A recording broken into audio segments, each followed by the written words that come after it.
Привет всем, с вами Рокдог, и сегодня я вам покажу, как делать камин в Майнкрафт. Так, сделаем такой вот из кирпичей такой вот маленький домик.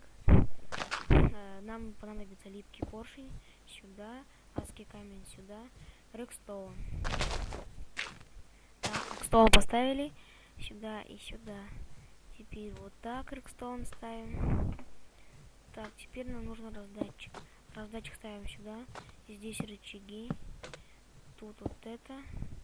Тут стеклянная панель. Так, тут стеклянная панель. Теперь нам понадобятся огненные шары. Огненные шары сюда, сюда. Все. Камин готов. Смотрите, как его зажигать. Зажигать нужно так. Если вы хотите его потушить, то рычаг сюда. Все. Камин готов. С вами был Рокдог. Подписывайтесь, оставьте лайк. Всем до скорого, всем пока.